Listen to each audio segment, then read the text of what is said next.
Welcome to episode 40 of Norse Myths, Legends, and Folktales. My name is MyLinda, Butterworth, and today we learned how Hermond finds out from hell what it will take to save his brother in part 4 of the death of Balder. For 9 nights Hermod rode through a valley so deep and dark that he was unable to see anything. The ground fell away from him, and the cold fingers of the underground began to reach up towards him and search him.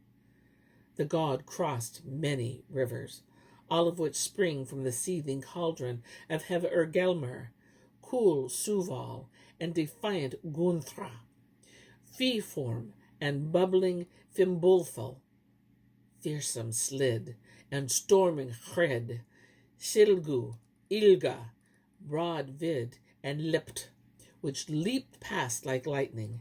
At last Hermod came to the icy river Gjoll, a swirling torrent of water. Sleipnir needed no spurring.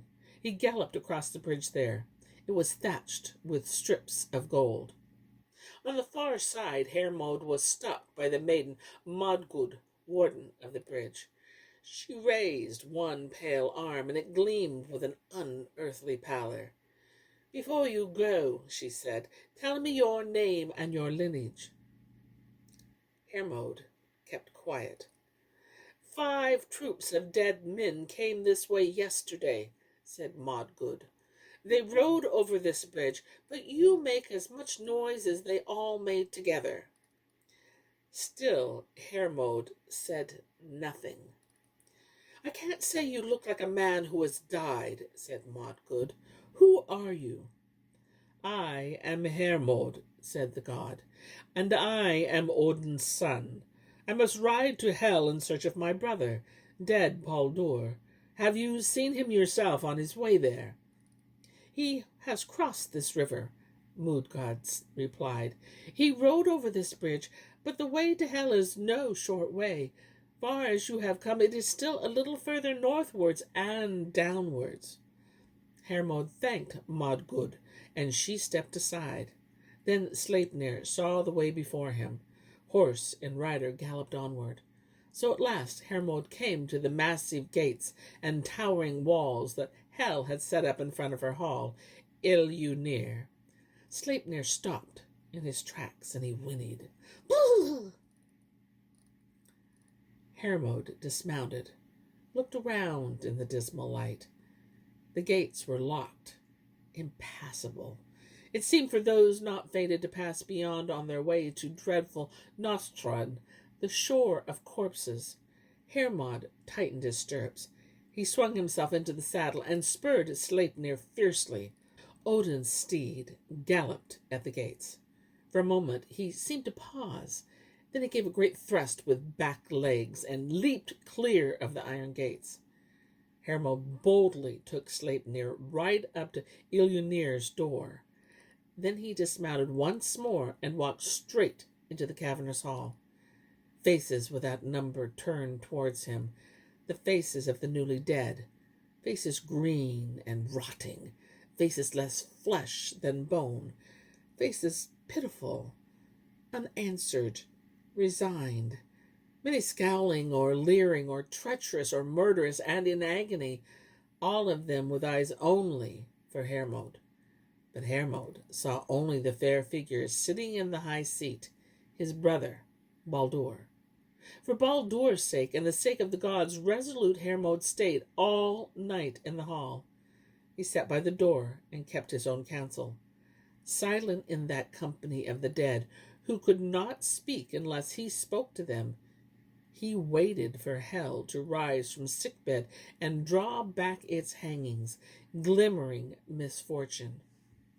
Hel's face and body were those of a living woman, but her thighs and legs were those of a corpse, mottled and mouldering. She crept towards the god, looking gloomy and grim. Hermod greeted Hel and told her of the grief of the gods. He said all Asgard was caught in a tearful and a storm of sorrow. He wove his words with care and love, and asked Hel if she would agree to let Balder ride home with him.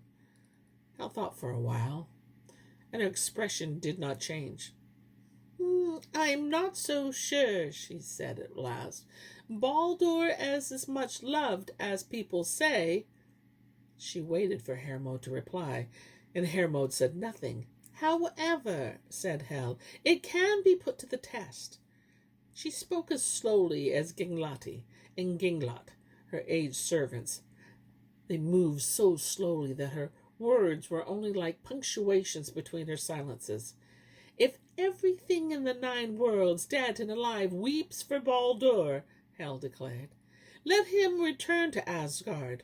But if anything demurs, if even one thing will not weep, Baldur must remain in Nibelheim.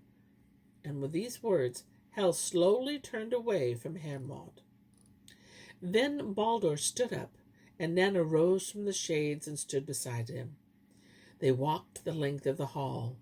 They passed between the benches of corpses, and Baldur's face was white and shining. Baldur and Nanna came up to Hermod and greeted him, and let him out of Ilunir. Then Baldur took off the arm ring Draupnir that Odin had fixed on him when he was lying lifeless on Ringhorn, and he put it on Hermod's hands. He said, Give this to my father in remembrance of me. And Nanna offered Hermod linen for a headdress and other gifts. These are for Frigg, she said, and this is for Fulla. And she handed Hermod a gold ring. Hermod took leave of Baldur and Nanna. He mounted Sleipnir and rode without rest until he reached Asgard. And there in Gladsheim he told the gods and goddesses all he had seen and all that had been said to him. The Aesir sent out messengers to every corner of the 9 worlds, and all they asked was that dead Baldur should be wept out of hell. As each substance had sworn an oath before that it would not harm Baldur, each substance now wept. Fire wept. Iron and every other metal wept. The stones wept. Earth wept. The trees wept. And every kind of illness wept. All the animals wept. All the birds wept.